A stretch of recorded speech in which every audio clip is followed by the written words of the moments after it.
I'm sure you've heard of the Ronald McDonald House charity.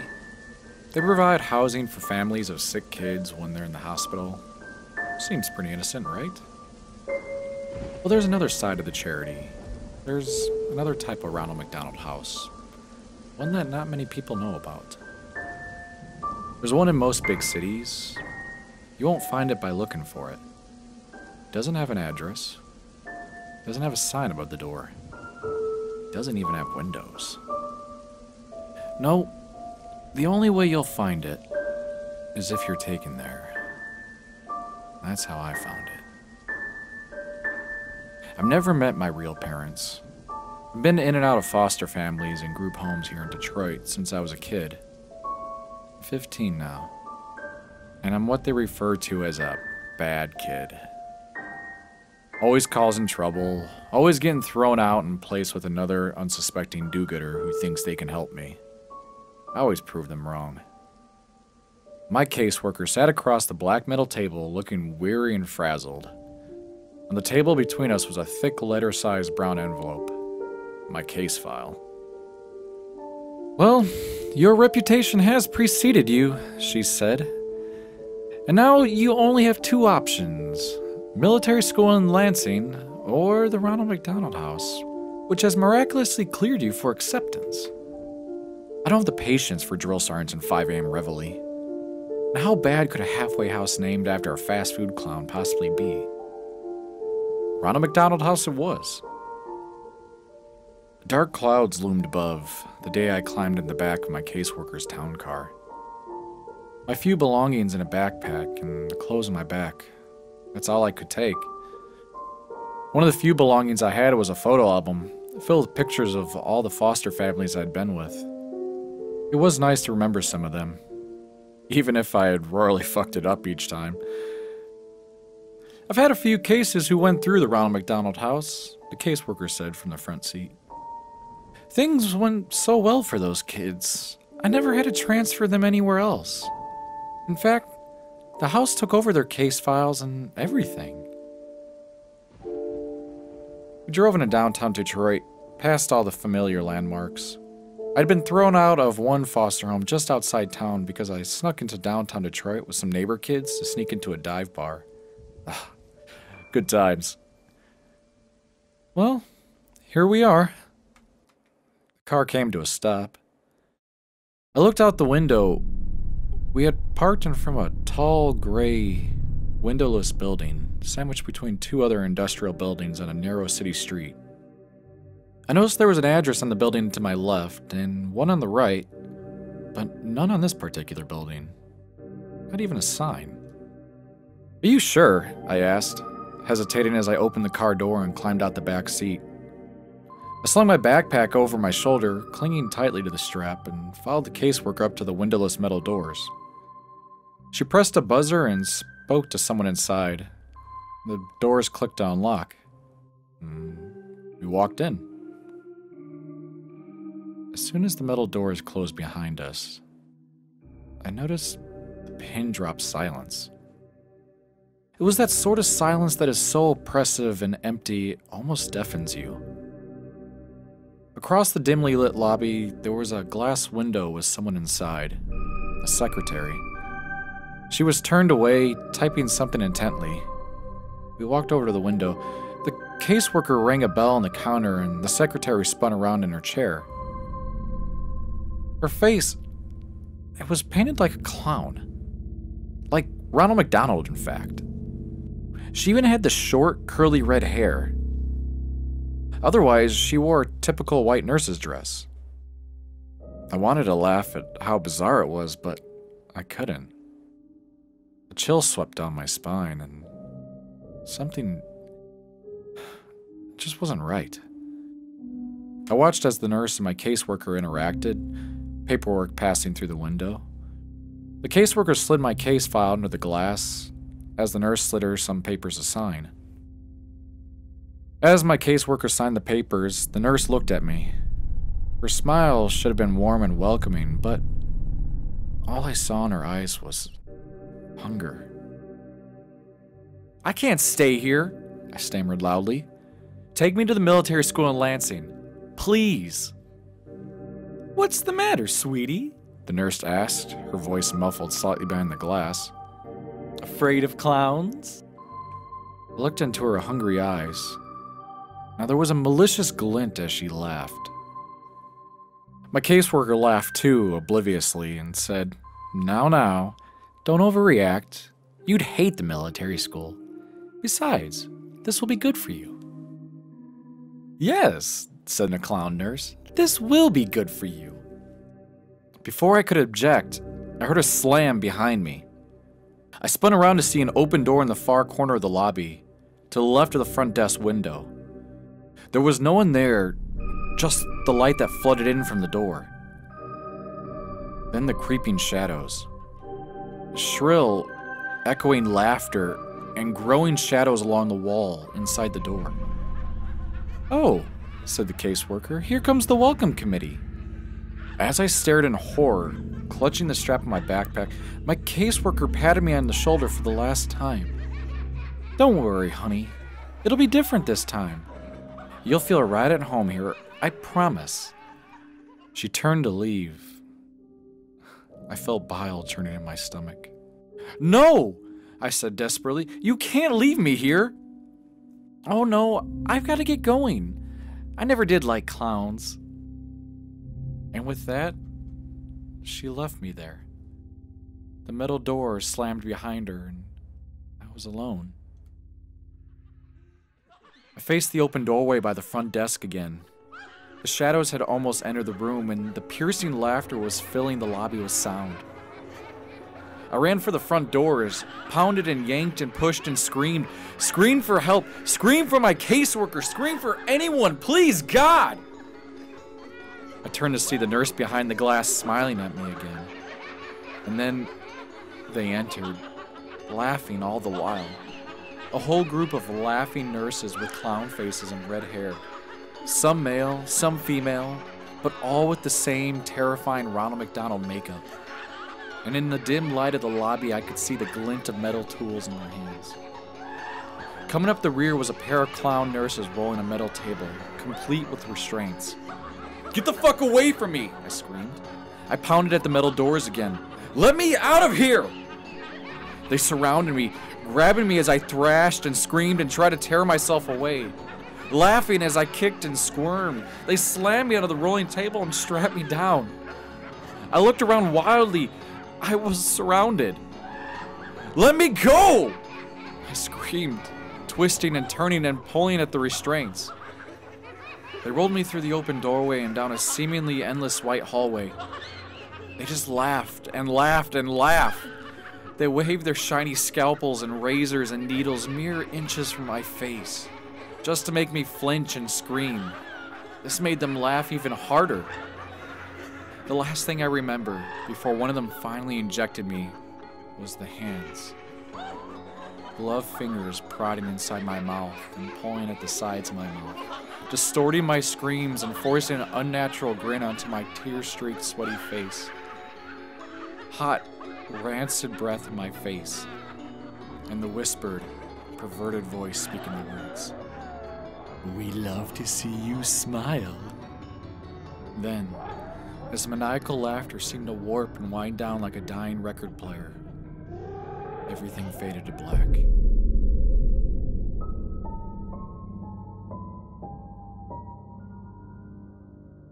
I opened my eyes, and I was blinded by bright lights above. Shielding my groggy eyes from the fluorescent bulbs, I turned to my side and looked around. I was in a cell. Tall white walls covered in scratch marks and stains. A small drain in the corner of the floor, my toilet perhaps. A door with no windows, and on the floor by the door, my backpack. I tried sitting up. My body ached, and the moment I sat upright, my vision started spinning.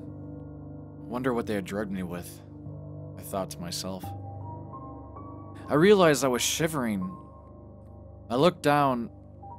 I wasn't wearing my clothes anymore. I was wearing a dirty, ripped hospital gown, bright yellow with a pattern of Ronald McDonald's head all over it. Nothing underneath. I heard faint, muffled sounds from somewhere in the building. It sounded like screams. I tried to stand, but couldn't keep my balance too well. My vision was beginning to stabilize, but my body still felt like rubber. I sank to my knees and crawled over to my backpack. Before I got there, I tried to open the door, and as expected, it was locked. I slumped onto the floor beside my backpack and unzipped it. All that remained inside was the photo album.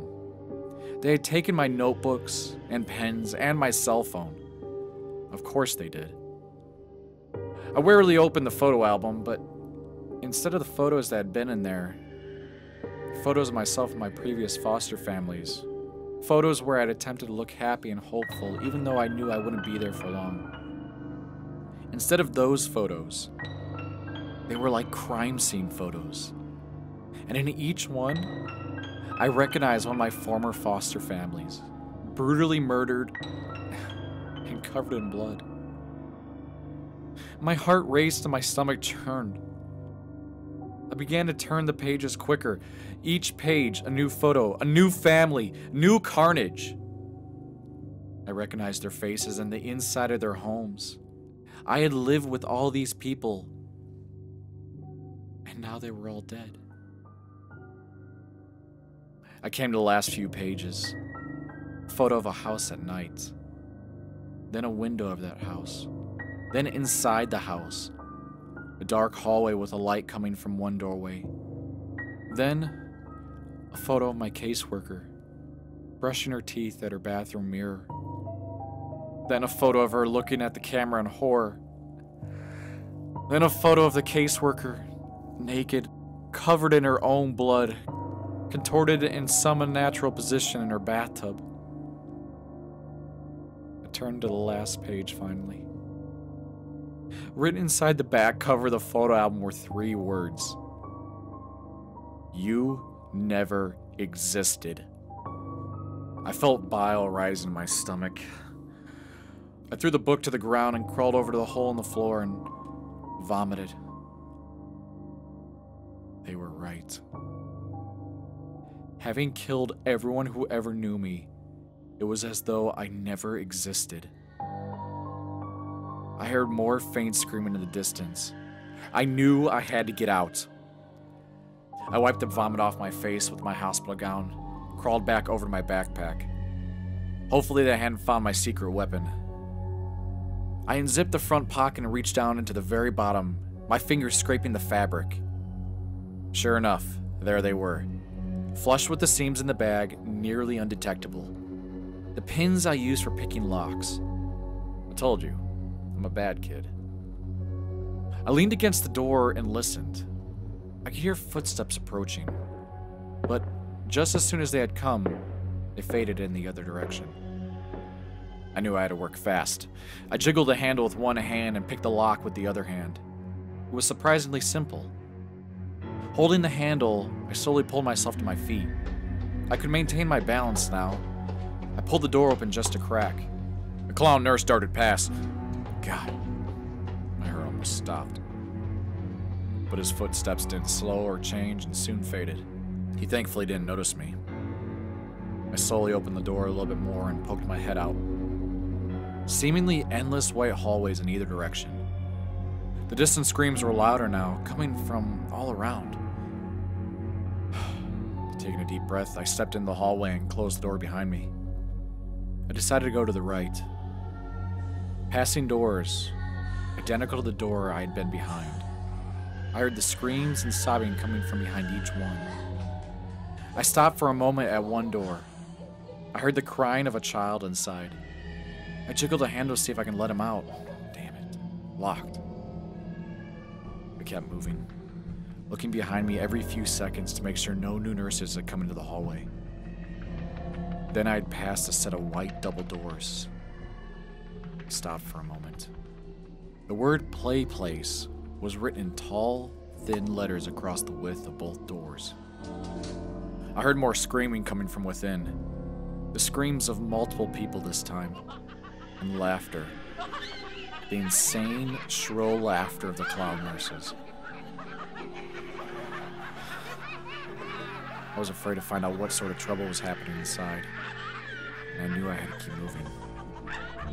I saw a door ahead with the stairway symbol, and I headed for it. As I opened the door, I glanced behind me and saw two clown nurses emerging from the play place room. The white nurse outfits were covered in streaks of blood. I quickly shut myself in the stairwell, hoping they hadn't noticed me. The stairwell was dimly lit, with cement walls and rusty railings. I looked behind at the door I'd just closed. There was a red number 5 on the door. I must be on the 5th floor, I thought. I decided I had to get to the ground level.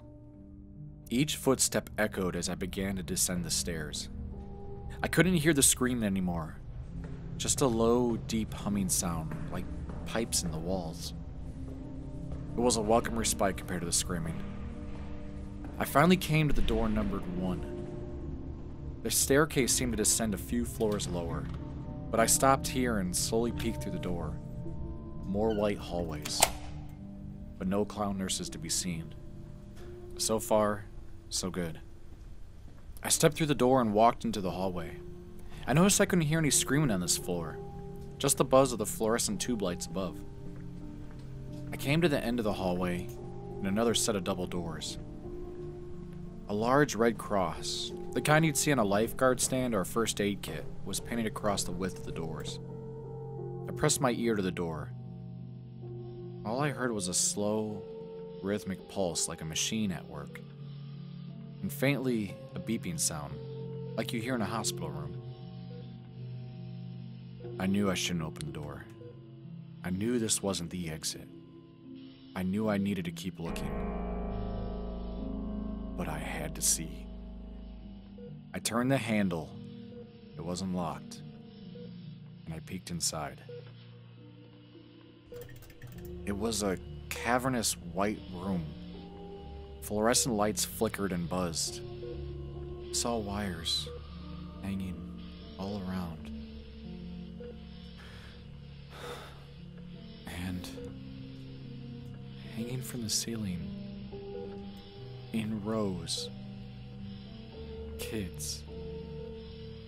Kids in hospital gowns like mine, attached to white wooden crosses affixed to the ceiling, literally crucified. They were all silent, their heads drooping forward, their eyes either closed or staring at nothing. Some seemed to twitch a bit, but most were still. Their crosses swung back and forth very slightly. And the hanging wires? They weren't wires. They were intravenous tubes attached to the kids' wrists. Tubes sucking out their blood. I almost vomited again right then and there. In the very center of the room, amidst the rows of hanging crosses, I could see where the rhythmic pulsing sound came from. It was a huge steel cylinder which seemed to be collecting the blood from all the tangled tubes that dangled from the kid's wrist. I opened my mouth to scream? To crowd in anger? All I could say was, what the fuck? That's when the alarms began to sound. Loud, piercing, like the police sirens of hell. They must have realized I was missing. I shut the doors and frantically glanced around the hallway to see if anyone was coming. No signs yet. I ran for the stairwell. As soon as I entered the stairwell, I heard laughter from above, echoing and reverberating throughout the stairwell as clown nurses were coming. I stumbled down the stairs as fast as I could. I must have gone down another 3 stories before I reached the basement. I found myself running through a dark, sewer-like hallway with small light bulbs overhead every 10 yards or so. The smell of decay and rotting flesh grew more and more pungent as I ran. The laughter continued behind me. I managed to glance behind and see a group of them running after me. I saw them come into the light and then become silhouettes again. Those smiling faces and gleaming knives and needles pushing my adrenaline to the max. I ran past alcoves full of stacked, rotting corpses, but I couldn't stop. I couldn't think of anything but escape. I turned a corner and found myself facing the metal rungs of a ladder in the wall. I climbed until my head smacked the ceiling. Below me, the shadows and laughter grew closer, Their footsteps slowed. They were close, and they knew it. I pushed at the ceiling above me, heaving upward and panting and screaming. The clowns were below me, laughing and waving their scalpels. Something cut my leg. I screamed and pushed one last time. The ceiling gave way as a manhole cover slammed onto asphalt above, a circular opening. I climbed out and frantically pushed the manhole cover back over the hole, blocking out the laughter of the clown nurses below. I laid there on top of the manhole cover for a few minutes as I caught my breath. Rain fell onto my skin. The turbulent night sky above was a welcome sight. I looked around me for a moment. Abandoned buildings, broken glass, no lights, no cars, no signs of any life at all. A police siren somewhere in the distance, then silence. I climbed to my feet. Pain shot through my leg. I looked down and saw the cut on my ankle where a clown nurse had slashed me. Bastards. Limping the best I could, I started to walk anywhere. Hello? The only answer was a distant roll of thunder. Somebody, help me, please! My foot fell on something soft and mushy. I looked down. It was a newspaper. I peeled it off the wet asphalt. Most of the ink had faded, but I was able to make out the date. July 13th, 1992. I dropped it. An icy dread filling my stomach, but I kept walking. Can anyone hear me? I screamed. Please! Anyone! Please! Please! Anyone! Please!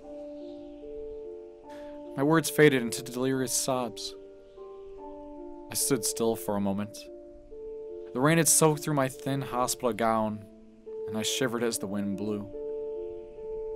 Then, I saw a light in the distance. It was a big, yellow M in the sky. McDonald's, of course. I limped toward it.